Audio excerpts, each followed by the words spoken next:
Hello, I'm Lumi. I'm gonna be reading to you today. I'm just gonna read the first chapter notebook. Yeah, I'm gonna read the first notebook from the story, the book No Longer Human by Osamu. Wait, is this too far? Wait, you can't even see it on the screen. By Osamu dazai. The story called No Longer Human.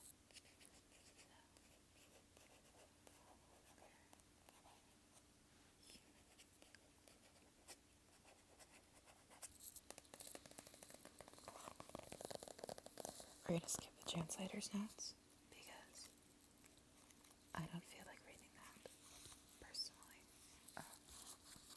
So sorry to the translator, whatever their name is. Donald Keane, I am so sorry, Donald Keane. Ninken.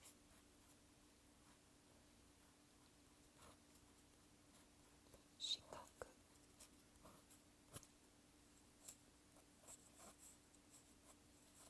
Wait, can you hear it?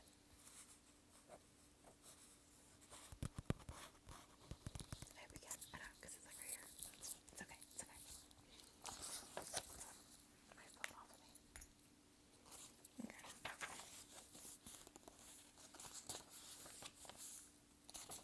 Just to set the record straight, I am not going to be holding it up to you. So I'm sorry. I'm not reading it to you like you guys are in kindergarten. This is the prologue. It's weird. Can I grab the page? Okay. Shigaki. No, I'm not doing that. Okay. I have seen 3 pictures of the man. The first, a childhood photograph, you might call it, shows him about the age of 10, a small boy surrounded by many great women, his sisters and his cousins, no doubt. He stands in brightly checked trousers by the edge of a garden pond. His head is tilted at an angle 30 degrees to the left, and his tilts are bared in an ugly smirk. Ugly. You may well question the word for insensitive people, that is to say, those indifferent to matters of beauty and ugliness, would mechanically comment on the bland, vacuous expression. What an adorable little boy! It is quite true that what commonly passes for adorable is sufficiently present in this child's face to give a modicum of meaning to the compliment. But I think that anyone who has ever been subjected to the least exposure to what makes for beauty would most likely toss the photograph to one side with a gesture employed in brushing away a caterpillar and mutter in a profound revulsion, "What a dreadful child." Okay, so there's some words in this that I won't know, so if I take a second to figure it out, don't get mad at me. Okay. I'm gonna take some breaks to drink water because I've recorded this once before and I needed water, like a lot, so my bad. Indeed, the more carefully you examine the child's smiling face, the more you feel an indescribable, unspeakable horror creeping over you. You see that it is actually not a smiling face at all. The boy has not a suggestion of a smile. Look at his tightly clenched fists if you want proof. No human being can smile with his fists doubled like that. It is a monkey, a grinning monkey face.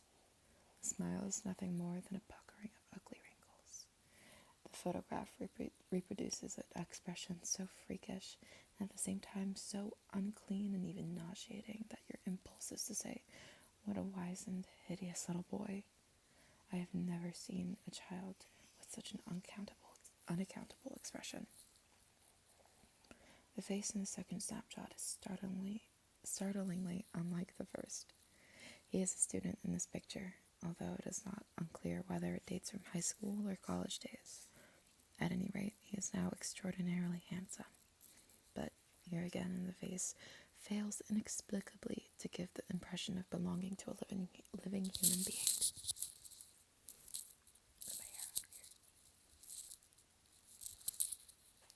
He wears a student's uniform and a white handkerchief peeps from his breast pocket. He sits in a wicker chair with his legs crossed. Again, he is smiling, but this time not the wizened monkey's grin, but rather an adroit little smile.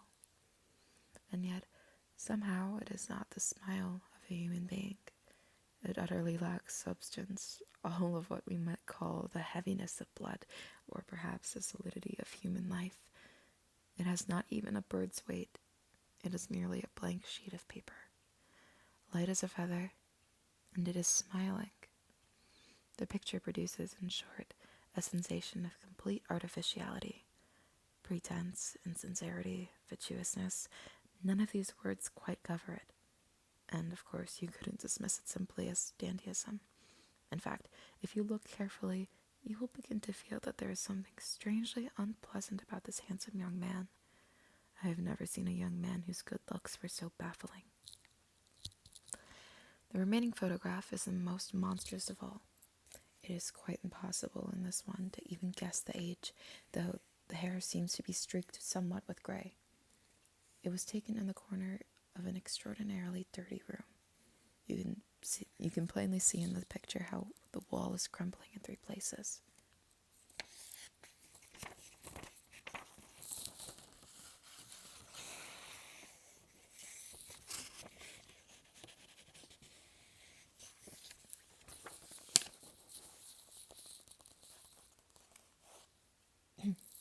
Sorry. I forgot the 2 words. His small hands are held in front of him. This time he is not smiling. There is no expression whatsoever.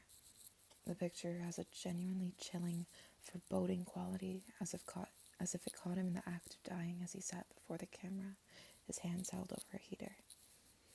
That is not the only shocking thing about it. The head is shown quite large, and you can examine the features and the detail. The forehead is average. The wrinkles in the forehead, average. Eyebrows also average. The eyes, the nose, the mouth, the chin. The face is not merely devoid of expression, it fails even to leave a memory. It has no individuality. I have only to shut my eyes after looking at it to forget the face. I can remember the wall of the room, the little heater, but all impression of the face of the principal figure in the room is blotted out. I am unable to recall a single thing about it. This face could never be made the subject of a painting, not even of a cartoon. I opened my eyes. There is not even the pleasure of recollecting, of course. That is the kind of face it was. To state the matter in the most extreme terms, when I open my eyes and look at the photograph a second time, I still cannot remember it. Besides, it rubs against me the wrong way, and makes me feel so uncomfortable that in the end, I want to avert my eyes. I think that even a death mask would hold more of an expression, leave more of a memory. That effigy suggests nothing so much as a human being to which a horse's head has been attached. Something ineffable makes the beholder shudder in distaste. I've never seen such an inscrutable face on a man. Okay, I love this book. It's like my 3rd or 4th time reading it. What a break. I'm gonna put it to the side so you don't have to hear my throat. I don't know, some people like that, but I don't, so I don't want it on my channel. Sorry.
first notebook.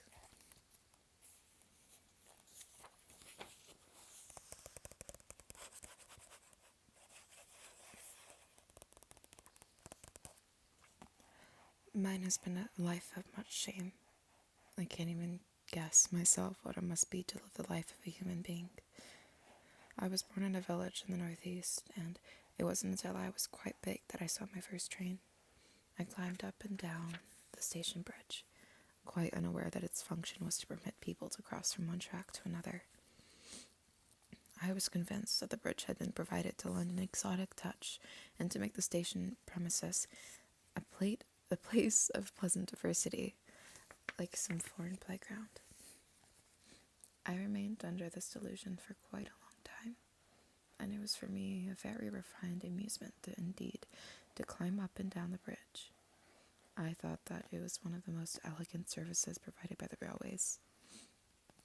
When I later discovered that the bridge was nothing more than a utilitarian device, I lost all interest in it. Again, when, as a child, I saw photographs of subway trains in picture books, it never occurred to me that they had been invented out of practical necessity.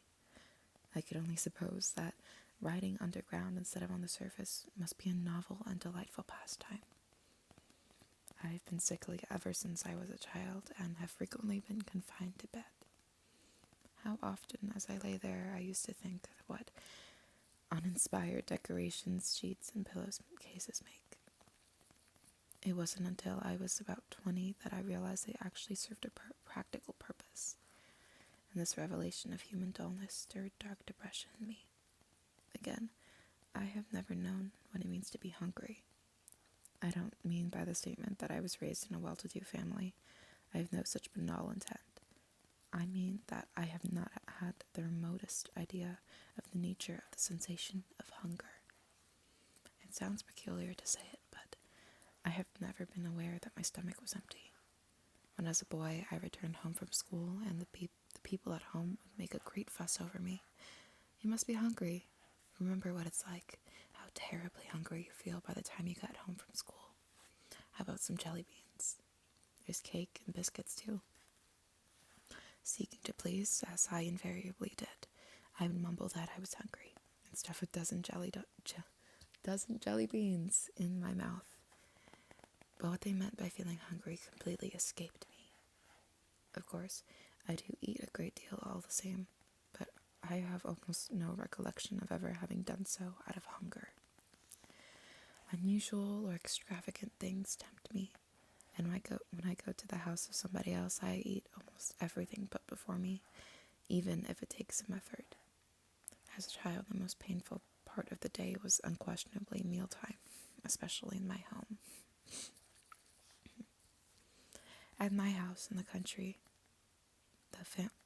the whole family, we were about 10 in number, ate together, lined up in 2 facing rows at the table. Being the youngest child, I naturally sat at the end.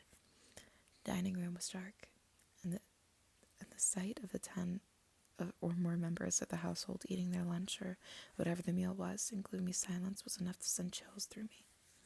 Besides, this was an old-fashioned country household where the food was more or less prescribed, and it was useless even to hope for unusual or extravagant dishes.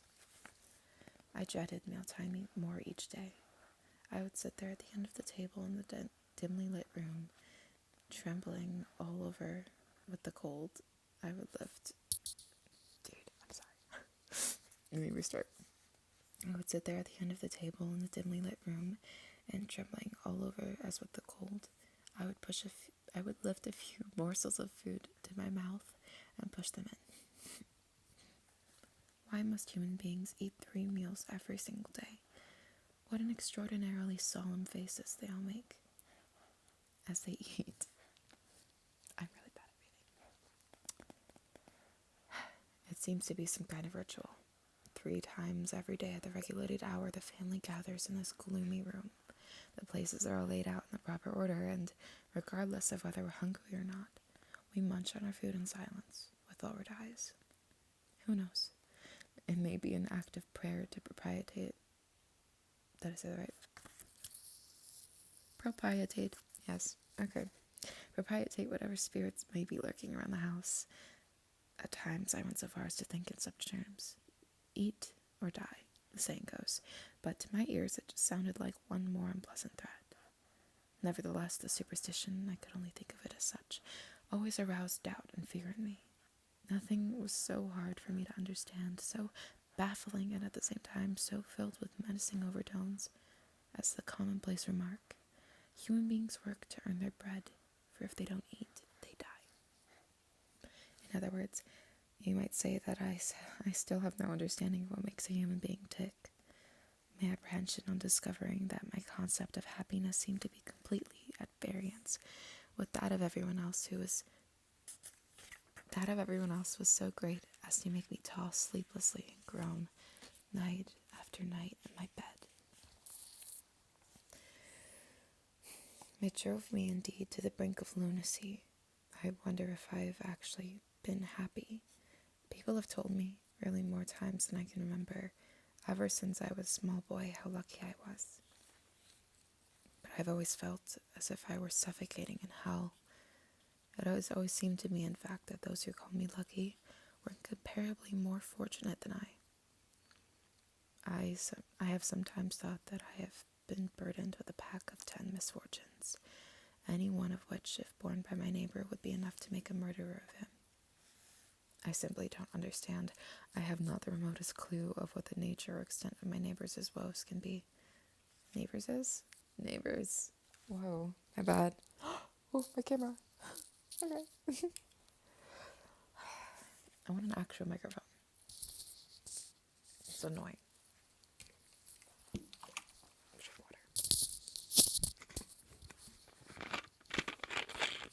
Sorry, I keep cutting off. I just want water.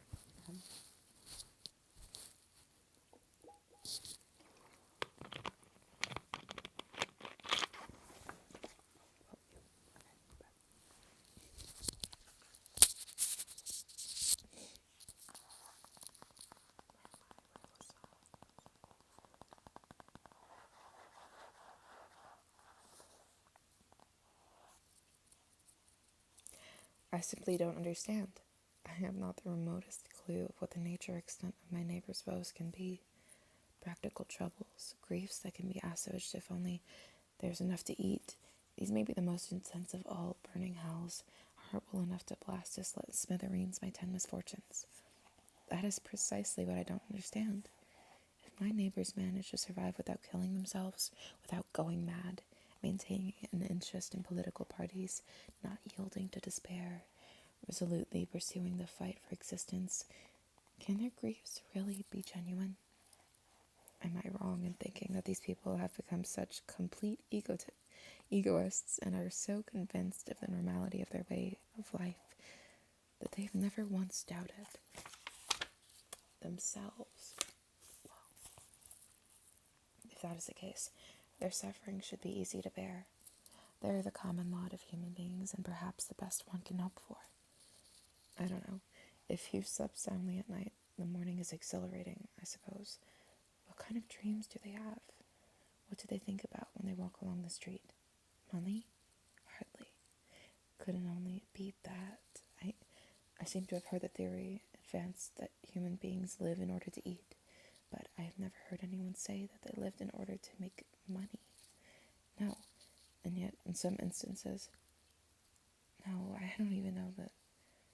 The more I think of it, the less I understand. All I feel are the assaults of apprehension and the terror at the thought that I am the only one who is entirely unlike the rest. It is almost impossible for me to converse with other people. What should I talk about? How should I say it? I don't know. This was how I happened to invent my clowning. It was the last quest for love I was to direct to human beings. Although I had a mortal dread of human beings, I seemed quite unable to renounce their society. I managed to maintain on the surface a smile which never deserted my lips. This was the accommodation I offered to others, a most precarious achievement performed by me only at the cost of excruciating efforts within. Okay. It's my hip. As a child, I had absolutely no notion of what others, even members of my own family, might be suffering or what they were thinking. I was aware only of my own unspeakable fears and embarrassments. Before anyone realized it, I had become an accomplished clown, a child who never spoke a truthful word. I have noticed that in photographs of me taken about that time together with my family, others have serious faces. Only mine is invariably contorted into a peculiar smile. This was one more variety of my childish, pathetic antics. Then again, I never once answered back anything said to me by my family. The least word of reproof struck me with the force of a thunderbolt and drove me almost out of my head. Answer back? Far from it. I felt convinced that the reprimands were without doubts of voices of human truth speaking to me from eternity's past. My socks. Leopard print.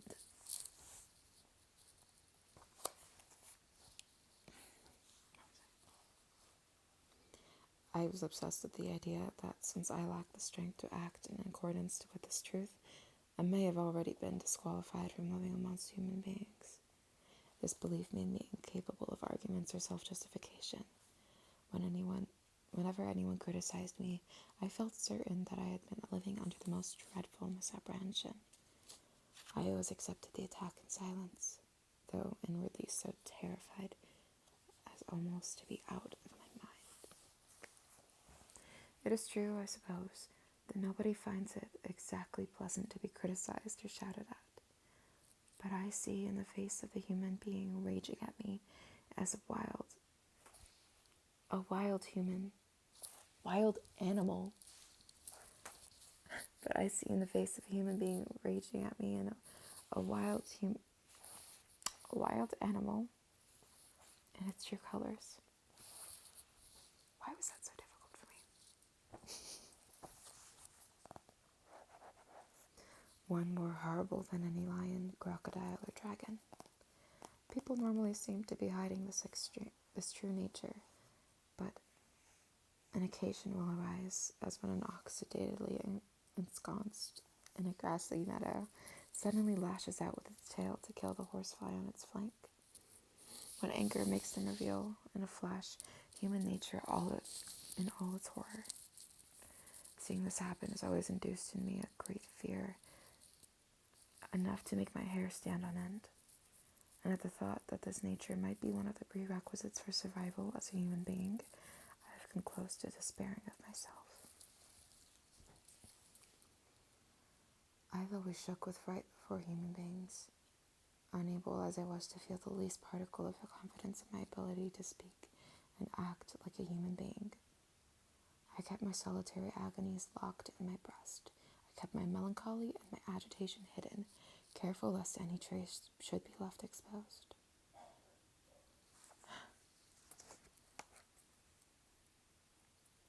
I feigned an innocent optimism. I gradually perfected myself in the role of the farcical eccentric. I thought, as long as I can make them laugh, it doesn't matter how, I'll be all right. If I succeed in that, then the human beings probably won't mind it too much if I remain outside their lives. The one thing I must avoid is becoming offensive in their eyes. I shall be nothing. The wind, the sky. My activities as a jester, a role born of desperation, were extended even to the servants, who I'm feared more than my family because I found them incomprehensible. In the summer, I made everyone laugh by sauntering in the house wearing a red woolen sweater under my cotton kimono.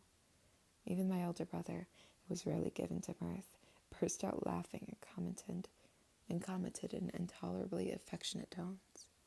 That doesn't look too good on you, Yozo.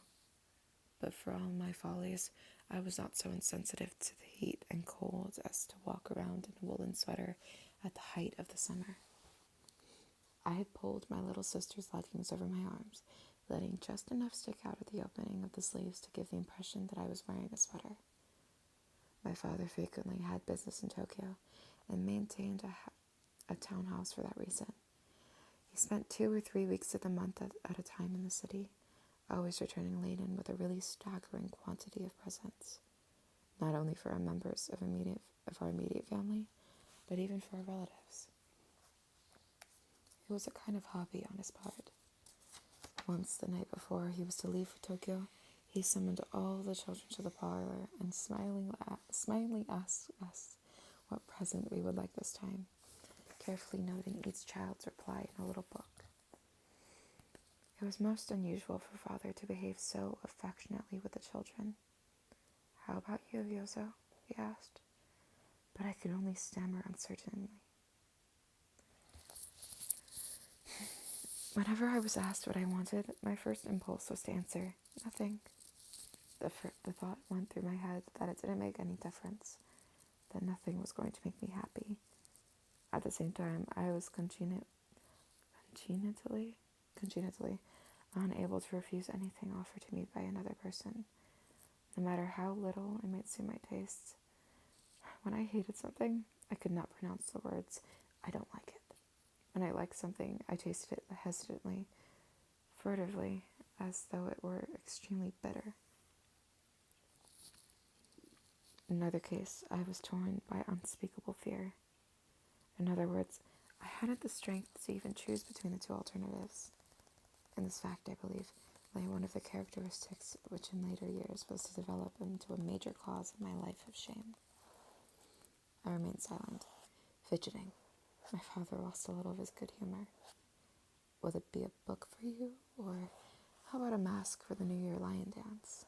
They sell them now in children's sizes. Wouldn't you like one?" The fatal words, "Wouldn't you like one?" made it quite impossible for me to answer. I couldn't even think of a suitably clownish response. The gesture had completely failed. "A book would be best, I suppose," my brother said seriously. "Oh." The pleasure drained from my father's face. He snapped his notebook shut without writing anything. What a failure.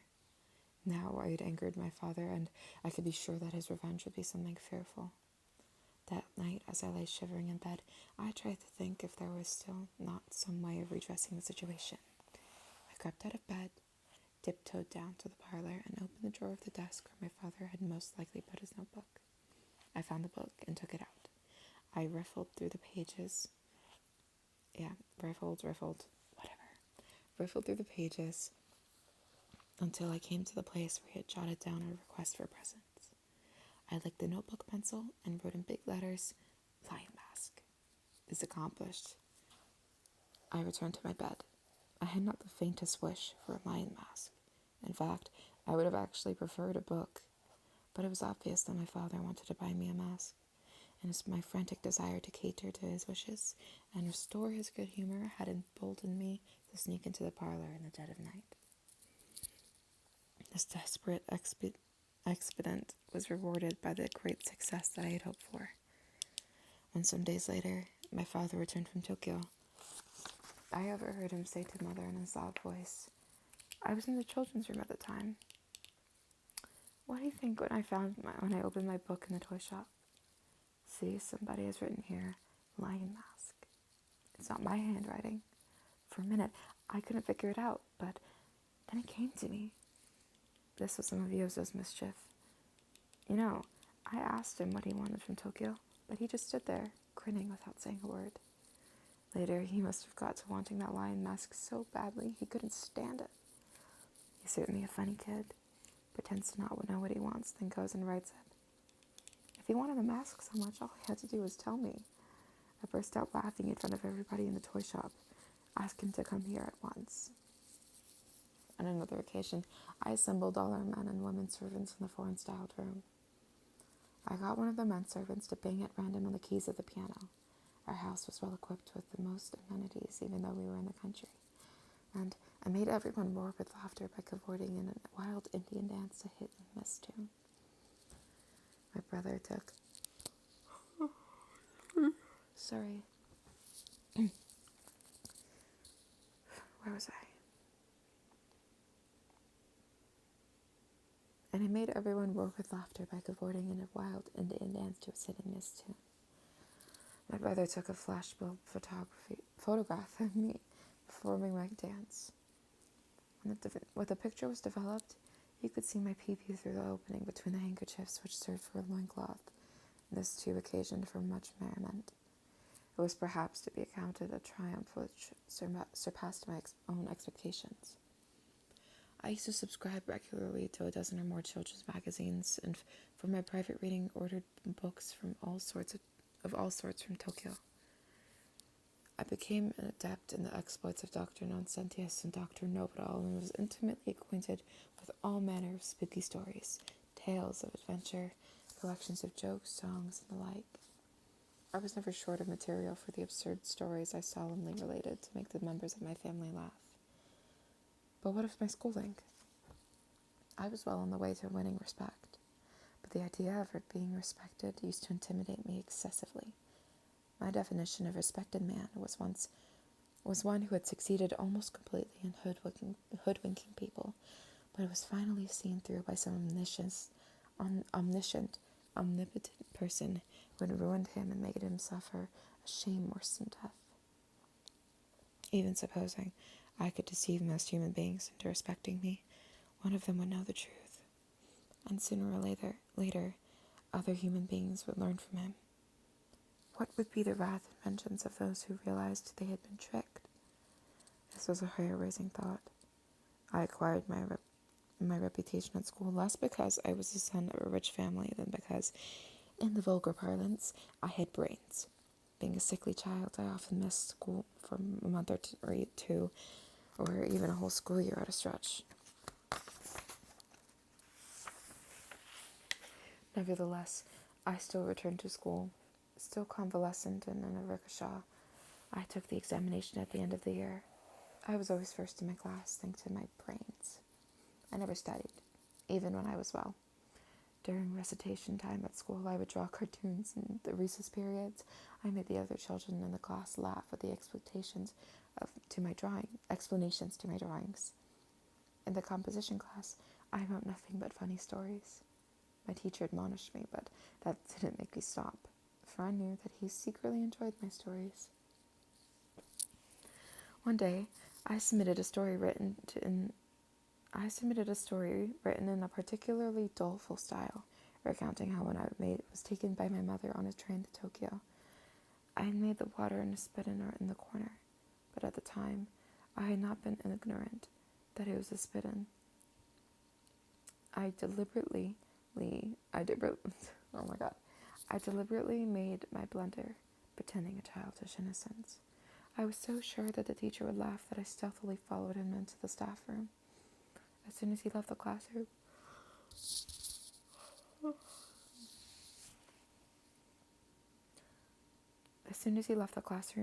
the teacher pulled out my composition from the stack written by my classmates. He began to read as he walked down the hall, and as soon was snickering. He went into the staff room, and a minute or so later, when he finished it, he burst into loud guffaws and a scarlet with laughter. I watched him press my paper onto the other teachers. I was very pleased with myself. A mischievous little imp. I had succeeded in appearing mischievous.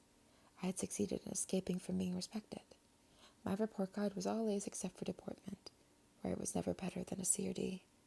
This, too, was a great amusement to my family. My true nature, however, was one diametrically opposed to the role of mischievous imp. Already by that time I had been taught a lamentable thing by the maids and menservants. I was being corrupted. I now think that to perpetrate such a thing on a small child is the ugliest, vilest, cruelest things a human being can commit. But I endured it. I even felt as if it enabled me to see one more particular aspect of human beings. I smiled at my weakness. If I had formed the habit of telling the truth, I might have perhaps been able to confide unabashedly to my father or mother about the crime, but I could not fully understand even my own parents. To appeal for help to any human being,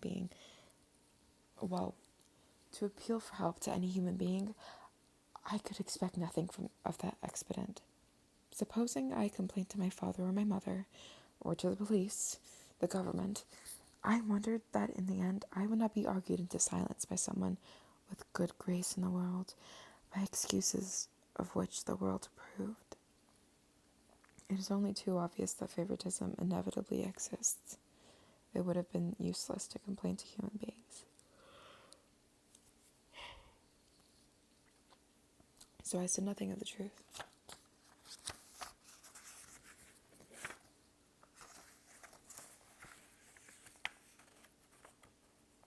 Hello, can I get the beat?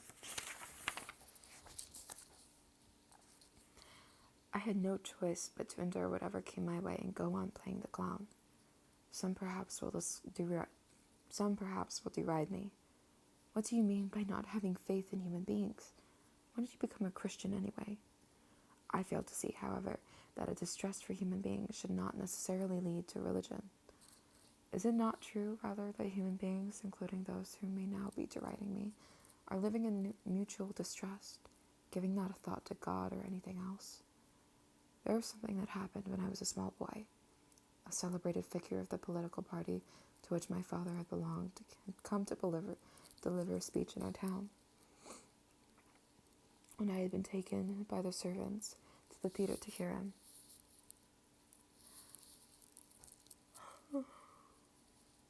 Sorry. The house was packed. Everybody in town who was especially friendly to my father was present and enthusiastically applauding. When the speech was over, the audience filtered out in threes and fives into the night. As they set out for home on the snow-covered roads, they were scathingly commenting on the meeting. I could distinguish among the voices those of my father's closest friends, complaining in tones of almost anger about how inept my father's opening remarks had been, and how difficult it was to make head or tail out of the great man's advice.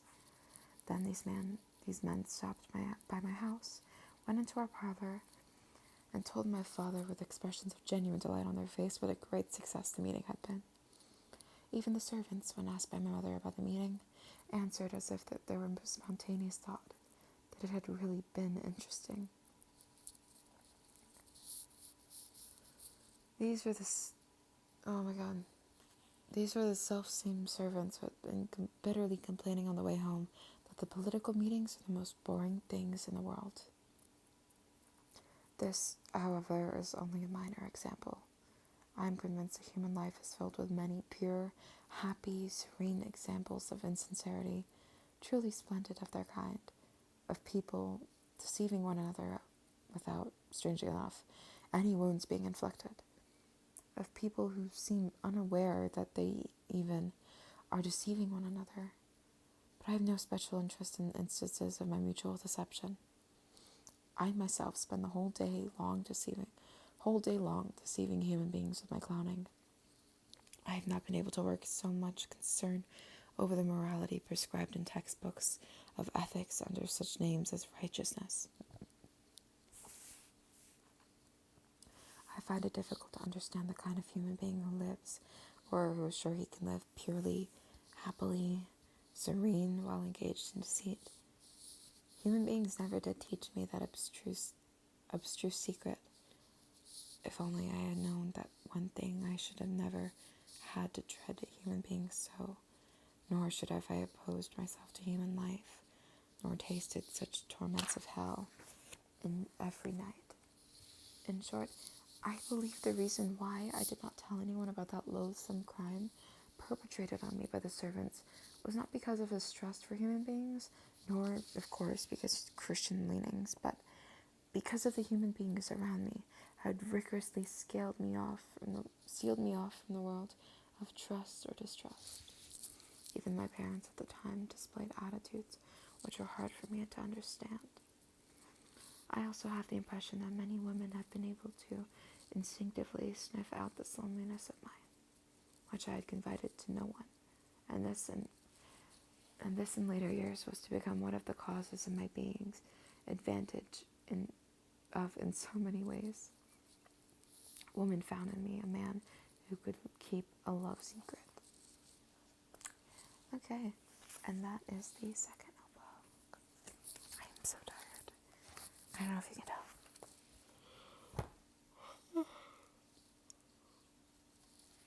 so sleepy. Anyways, thank you for listening.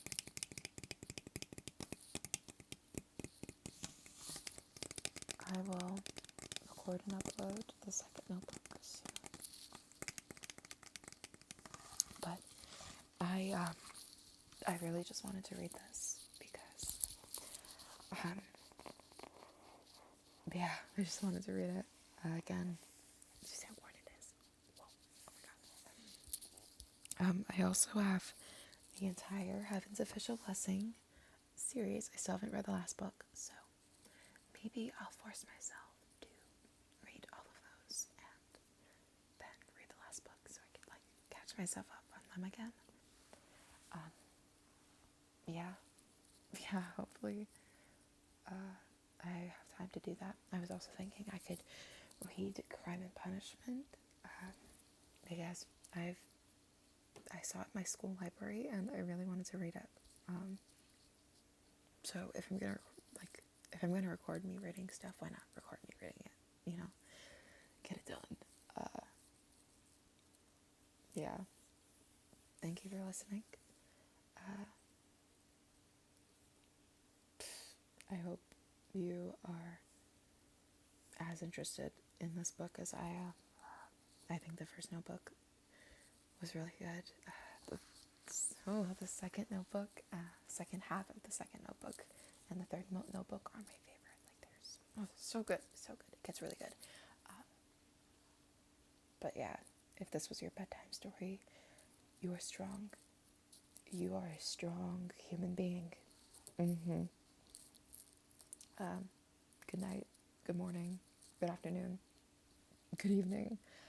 I'll see you next time. Bye bye.